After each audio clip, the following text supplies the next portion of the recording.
Steel scrap is no longer just a leftover metal. It's a critical raw material driving the steel industry towards cleaner, more efficient production. As countries push for greener steel, scrap has taken the center stage in the global shift towards the sustainability.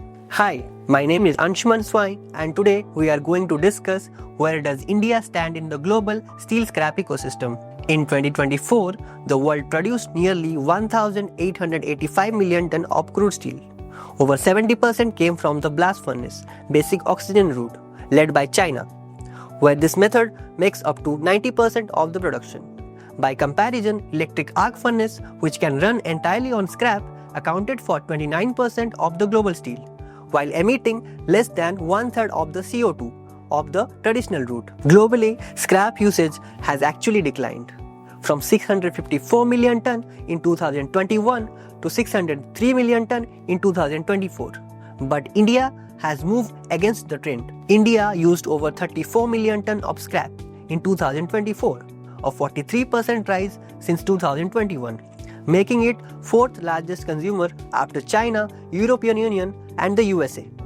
Here scrap is used across all the production route: blast furnace, electric arc furnace and induction furnace. At the same time, India produced around 55 million ton of sponge iron each year. Thanks to easy access to iron ore and coal, sponge iron has become a cost-effective substitute when scrap supply is tight. By FY 2030, India's scrap uses in steelmaking is expected to hit 54 million ton to 55 million ton, with the total consumption including foundries reaching around 62 million ton. Imports has always been crucial, but in FY 25, India's scrap imports fell by 20%, down to 8.4 million tons.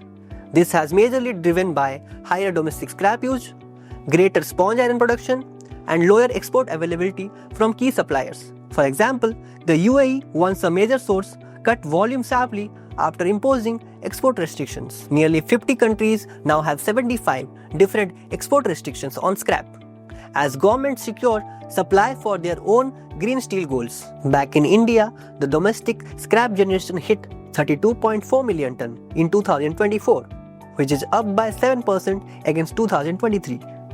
By FY 30, that figure is projected to rise to 46.7 million ton. But demand will still outpace the supply, meaning imports will still remain essential. The government's vehicle scrappage policy is a big step forward, with 327 million registered vehicles and 30 million new ones added annually. The recycling potential is massive, but success depends on building modern infrastructure, standardized processes, and organized operations. Under the Vision 2047, India aims to increase scrap share in steelmaking from 20% today to 30% by 2030 and possibly 40% in the future. This will require a better collection system, advanced recycling plant, and stronger quality control. Scrap is not just a raw material, it's a foundation for sustainable steelmaking. For India, building a stronger scrap ecosystem will be key to staying competitive in the carbon-conscious global market. For more such insightful discussion on ferrous scrap, don't forget to like, share and subscribe to our BigMint channel. I am your host Anshuman, signing up until next time.